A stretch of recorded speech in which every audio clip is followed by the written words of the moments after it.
கீர்னோ stain நடத்தின 20K tournament age category 23 அந்த மேட்ச்சில் 3வது மேட்சோட ரிவ்யூ பற்றி பார்க்க போகிறோம். மேட்ச் யாராங்க பார்த்தீங்கன்னா VM spartans taking on MRV Thuvaravayal. So first batting யாருன்னு பார்த்தீங்கன்னா இப்போ முக்கில் டீம், அதாவது துவரவயல் டீம். முதல் ஓவர் போட வந்தது ஒடுக்கூர் ரவி வந்தாங்க. ஒடுக்கூர் ரவிக்கு மிக மிக நல்ல ஆக்ஷன் இருக்குது கண்டிப்பாக. Fast bowler. So first over first ball போடுறாங்க, முக்கிலுக்கு போடுறாங்க. கிளம்பாவர் முக்கில் ஆன் ஸ்ட்ரைக்கில் இருந்தார். மேட்சோட ஸ்டார்ட்டில் எர்லியராக பார்த்தீங்கன்னா முக்கிலுக்கு வந்து பாடி அட்டாக்காக போட்ட ஒடுக்கூர் ரவி ஒரு சிங்கிள் மாற்றினாங்க. முக்கில் ஸ்ட்ரைக்குக்கு வந்தார். வடுகப்பட்டி சசி இம்ப்ரெசிவ் பிளேயர், ஒரு of the find of the டோர்னமெண்ட்னு கண்டிப்பாக சொல்லலாம். பேட்ஸ்மேனை ஒரு நல்ல பேட்ஸ்மேனை கண்டுபிடிச்சிருக்கோம். வந்தார், பல்ச்சுன்னு அடித்தாருங்க. கொஞ்சம் கூட விட்டு வைக்கல. ரொம்ப ஸ்ட்ராங்கான பேட்ஸ்மேன். பாடி லைனில் வந்தால் சரி, அவுட் சைட் ஆப்ஷன் வித்து கொடுத்தாலும் சரி, ரொம்ப ஸ்ட்ராங்காக ஆடி கொடுத்தாரு. முக்கியமாக வர விட்டு இந்த பாயிண்டில் பலார்னு வச்சாருங்க. டூ க்ளோஸ் டு பாடி வர பால், அது அவ்வளோ அழகாக ஃப்ரண்ட் ஆஃப் பாயிண்டில் நல்ல ஆற பதிவு பண்ண பேட்ஸ்மேன். இந்த கிரவுண்டில் ரொம்ப டேஞ்சரான பேட்ஸ்மேன் இவர். ஸோ ஏர்லியராகவே நம்மளை இம்ப்ரெஸ் பண்ணிட்டார். அந்த பேட்டிங் ஸ்டைலே தெரிஞ்சு போச்சு. நல்ல பவுலிங் ஆக்ஷன் இருந்தாலுமே நல்ல பேட்ஸ்மேனுக்கு ஆப்போசிட்டாக கொஞ்சம் ரன்னு போயிருந்துச்சு. டோட்டலாக முதல் ஓவர் முடியல, ஸ்கோர் 20 அடிச்சிட்டாங்க. காமன் பவர் பிளே ஓவர் முடியுது. செகண்ட் ஓவர் போட வந்த நியூ பவுலர் உங்களுக்கு ரமேஷ் வந்தாங்க. ரமேஷ் பார்த்தீங்கன்னா ஃபிங்கரையும் நல்லா யூஸ் பண்ணார், ரிஸ்டையும் நல்லா யூஸ் பண்ணார். ஃபாஸ்ட்டாக போடக்கூடிய ஒரு பவுலர். பட் பேட்டிங் எண்டில் இருந்த பேட்ஸ்மேன் சசி ஸ்மாஷ் பண்ணாருங்க. அந்த ஓவரை டார்கெட் பண்ணி அடித்தாங்க. ஆல்ரெடி எக்ஸ்பென்சிவ் ஓவரை போன ஓவர் காமன் பவர் பிளே ஓவரை பார்த்தோம் 20 ரன் பதிவு பண்ணியிருந்தாங்க. அதை தாண்டி இந்த ஓவருமே ரொம்ப நல்லா ஆடினார். ஃபார்ம் அப்படியே கண்டினியூ பண்ணி கொண்டு போனார் சசி. மேக்ஸிமம் முக்கிலுக்கு ஸ்ட்ரைக்கே தரல அந்த ஓவரில். 2 ஓவர் முடியுது. 2வது ஓவர்லேயே பார்த்தீங்கன்னா மீண்டும் ஒரு எக்ஸ்பென்சிவ் ஓவராக கொண்டு போகிற மாதிரி கிட்டத்தட்ட 24 to 23 ரன்ஸ் அங்கேயே பதிவு பண்ணிட்டாங்க. 2 ஓவரில் நல்ல ஸ்கோர் ஆக்சுவலாக டார்கெட் பண்ணி அடித்ததுக்கு. 3rd ஓவர் நியூ பவுலர் வந்தாங்க. வந்த உடனே முக்கில் ஸ்ட்ரைக்கும் வந்தார். ஒரு சில பேட்ஸ்மேன்ஸ் ரொம்ப நேரமாக நம்ம ஸ்ட்ரைக்கை ரொட்டேட் மாற்றி கொடு, நம்ம நான் ஸ்ட்ரைக்கேஷன்லேயே வச்சுட்டு இருக்க முடியாது. ஸோ அதை காட்டுற மாதிரி வந்த உடனே ஒரு 4-2 6 பதிவு பண்ணி கொடுத்தாரு. நின்று பந்தை வர விட்டு பார்த்து ஸ்கொயர் லெக் மேலே நல்ல 6 பதிவு பண்ணி கொடுத்தாரு முக்கில், கிளம்பாவர் முக்கில். அந்த ஓவரை டார்கெட் பண்ணி அடித்தது சசிக்கு. சசி எப்படி போன ஓவர் எடுத்துக்கிட்டீங்களோ இந்த ஓவர் நான் கொஞ்சம் எடுத்துக்கிறேன் அப்படின்னு எடுத்துக்கிட்டானது வந்து கிளம்பாவர் முக்கில் அடித்து கொடுத்தாங்க. கிட்டத்தட்ட 3 ஓவர் முடியுது. 60+ கிராஸ் பண்ணிட்டாங்க. ஓப்பனிங் பேட்ஸ்மேனாக வந்து இந்த 2 பார்ட்னர்ஷிப்பே ஒரு நல்ல பார்ட்னர்ஷிப். 50 கிராஸ் பண்ணி 63க்கு போயிடுச்சு. ஸோ ஒரு நல்ல டார்கெட் செட் பண்ண போகிறாங்கன்னு தெரிஞ்சு போச்சு. செகண்ட் ஓவர் போட வந்தார் ஒடுக்கூர் ரவி. அவருக்கான செகண்ட் ஓவரை கொடுத்தாங்க.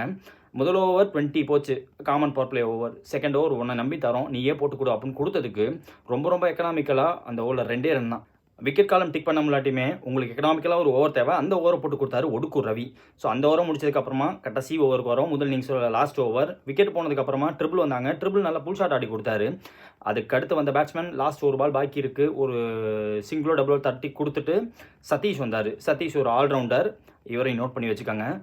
அடுத்து இதை பற்றி பேசுவோம். சதீஷ் வந்த உடனே ஒரு பால் பாக்கி இருக்குது, கடைசி பால் 6 அடிக்கணும். நேரில் ஃப்ரண்ட் ஆஃப் த விக்கெட்டில் ஒரு 6 பதிவு பண்ணி ஒரு நல்ல டார்கெட்டை செட் பண்ணாங்க. 70+ ஸ்கோர் காத்திருக்கு கண்டிப்பாக. முதல் இன்னிங்ஸ் முடிவில் வச்ச டார்கெட் ஒரு நல்ல டார்கெட், 76 ரன் டார்கெட்டாக கொடுத்துருக்காங்க. ஸோ ரன் சேஸ் வந்தது. ஓப்பனிங் பேட்ஸ்மேன் ஸ்ட்ரைக்கில் திரு இருந்தாங்க. திரு வந்த பிடிச்ச முதல் பால் ஒரு 6 பதிவு பண்ணி கொடுத்தாரு. வந்த நியூ பவுலர் ஓப்பனிங் பவுலர் யாருன்னு பார்த்தீங்கன்னா உங்களுக்கு அறந்தாங்கியை சேர்ந்த யோகேஷ் வந்திருந்தாங்க. செட்டில் ஆக விடலை. லென்த்தில் போட பார்த்தாரு. லென்த்தில் குத்தி பந்து கொஞ்சம் நின்று வந்துச்சு. ரொம்ப ஃப்ளாட்டாக ஒரு நல்ல 6 பதிவு பண்ணி கொடுத்தாரு. ஓப்பனிங் பேட்ஸ்மேன் வந்த திரு ஒரு 6 பதிவு பண்ணியிருந்தாலுமே அவரோட விக்கெட்டை அதே ஓவரில் எடுத்து கொடுத்தாரு யோகேஷ். ஸோ ஒரு விக்கெட் விட்டாங்க. விக்கெட் விட்டதை தாண்டி வந்த அடுத்த நியூ பேட்ஸ்மேன் ரீசெண்டாக நம்ம சேனலுக்கு வாய்ப்பு கொடுத்த ஒருத்தர் ஒடுக்கூர் டீமை சேர்ந்த பாலா வந்தார். பாலா எப்படி ஆடுவோன்னு நம்ம அந்த மேட்ச்லேயே பார்த்தோம். மூமெண்ட் காட்டி ஆடக்கூடிய ஒரு பேட்ஸ்மேன். பேக் அண்ட் கிராஸ் டக்குன்னு போயிடுவார். லென்த்தை உடைய வைப்பார் கண்டிப்பாக. அதே தான் பண்ணார். அந்த முதல் ஓவர் எக்ஸ்பென்சிவ் ஓவராக கொண்டு போகிற மாதிரி 6களை பதிவு பண்ணார். End of first over score பார்த்தீங்கன்னா உங்களுக்கு 22.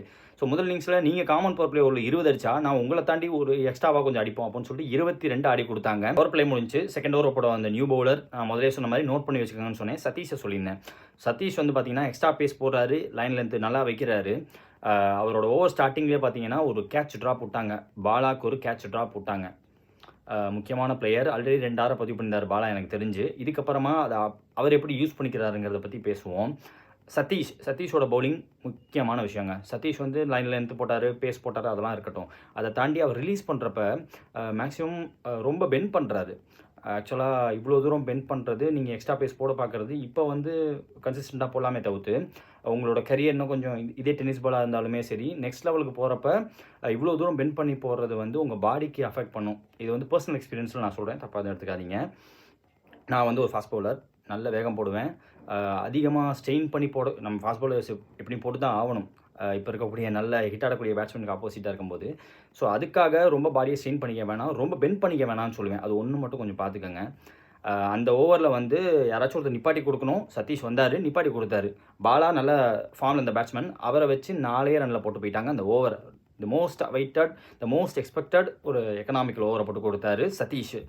நல்ல விஷயம். விக்கெட்லெஸ்ஸாக போனாலுமே அந்த 4 ரன் ஓவருங்கிறது வந்து ரொம்ப பெரிய இம்பாக்ட் சதீஷ் பவுலிங்கை பொறுத்த வரைக்கும். அடுத்து வந்த நியூ பவுலர் பார்த்தீங்கன்னா ஈஸ்வரன் வந்தாங்க. ஸோ ஒரு ஓவர் வரைக்கும் தான் நம்ம பாலாவை வந்து கொஞ்சம் இல்லை நீங்கள் ரெஸ்ட்ரிக்ட் பண்ணி வைக்க முடியும். அதுக்கு மேலே பாலா வைக்க முடியாது. ஏன்னா நீங்கள் ஆல்ரெடி ஒரு கேட்ச் ட்ராப் வேறு கொடுத்துட்டீங்க.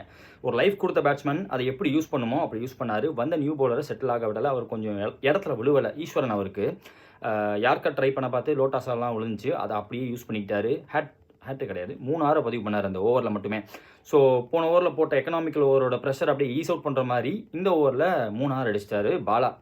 ஒடுக்கூர் பாலாவோட நல்ல பெர்ஃபார்மன்ஸ் மீண்டும் டோட்டலாக பார்த்தீங்கன்னா இது வரைக்கும் 5 ஆரை பதிவு பண்ணி கொடுத்துருக்காரு ஒடுக்கூர் பாலா. அதே ஓவரில் ஈஸ்வரன் ஒரு நல்ல ஒய்டி யார்க்கர் ஒன்று போட்டிருப்பாரு. நல்ல ரிலீஸ் வச்சாரு, கரெக்டான ரிலீஸு, ஸ்விட்சுக்கு இடம் கொடுக்காம ஒரு நல்ல யார்க்கர் ஒன்று போட்டிருப்பாரு. ஈஸ்வரன் ஒரு ஓவரில் நடந்த மிகப்பெரிய ட்விஸ்ட்டுங்கிறது வந்து ரவியோட ரன் அவுட்டு தவிர்த்திருக்க வேண்டிய ஒன்று. ஏன்னா நல்லா செட்டில் ஆகி ஒரு பக்கம் அவர் அடிச்சிட்டு இருக்கும் போது தடவை வந்துட்டார். ஸோ அது வந்து ஒரு கேம் சேஞ்சிங் மொமெண்ட் கண்டிப்பாக. அது கேம் சேஞ்சிங் ரன் அவுட்டும் கூட. ஏன்னா ஒரு பக்கம் நல்லா ஆடிட்டு இருக்கும்போது இன்னொரு பக்கம் நீங்களும் இருந்தீங்கன்னா ஒடுக்கு ரவி இருந்திருந்தாருன்னா இன்னும் கொஞ்சம் பூஸ்ட்டாக அடிச்சிருக்க வாய்ப்பு இருக்குது. ரவியோட விக்கெட்டு போச்சு. விக்கெட்டுக்கு அப்புறம் அந்த நியூ பேட்ஸ்மேன் பார்த்தீங்கன்னா ஒரு லெஃப்டி பேட்ஸ்மேன் உள்ளே இறக்கியிருந்தாங்க. மீண்டும் சதீஷுக்கு இன்னொரு ஓவர் கொடுத்தாங்க. எக்ஸ்பெக்டேஷன் லெவல் எவ்வளோ வச்சோமோ அதை விட பீக்கான பெர்ஃபார்மன்ஸை காட்டின ஒரு பவுலர் ஆல்ரவுண்டர் சதீஷ். இப்போ முதல் இன்னிங்ஸில் ஒரு 6, இப்போ வந்து பார்த்தீங்கன்னா செகண்ட் ஓவர் போட்டவர் 2 ரனில் மீண்டும் போட்டார். ஸோ அந்த ஒரு எக்கனாமிக்கல் ஓவரும் கிடச்சி போச்சு. ஸோ டோட்டலாக 2 ஓவர் போட்டு அவர் விக்கெட் காலத்தை டிக் பண்ண முடியலாட்டியுமே டீமுக்காக என்ன பண்ணுமோ ஒரு எக்கனாமிக்கல் ஓவரை போட்டு கொடுத்தாரு. 6 ரன் தான் டோட்டலாக 12 பால் போட்டு கன்சீட் பண்ணியிருந்தார் எனக்கு தெரிஞ்சு. நல்ல பெர்ஃபார்மன்ஸ், ஒரு பீக் பெர்ஃபார்மன்ஸ். லாஸ்ட் ஓவருக்கு வந்துருச்சு மேட்ச்சு. ஸோ லாஸ்ட் ஓவர் 6க்கு 30 ரன்ஸ் தேவை அப்படின்னு இருக்கும்போது லெஃப்டி பேட்ஸ்மேன் ஸ்ட்ரைக்கில் இருக்காங்க. ஸோ இந்த மேட்ச் ரிலீஸ் பண்ணியிருக்கோம், அந்த மேட்சை போய் பாருங்கள். ஸோ இந்த மாதிரி நான் கொடுத்த ஹிண்ட் ஏதாச்சும் அங்கே உங்களுக்கு எக்ஸ்ட்ராவாக இன்புட்டாக இருந்துச்சு அப்படின்னா அது கொஞ்சம் பெனிஃபிட்டாக இருக்கும். உங்களுக்கும் பெனிஃபிட், எனக்கும் ஒரு பெனிஃபிட். எனக்கு இதை பற்றி பேச பிடிக்கும், அதனால் ட்ரை பண்ணுறேன். ரெக்டிஃபை பண்ணிக்கணும்னா சொல்லுங்கள், அதையும் பண்ணிப்போம்.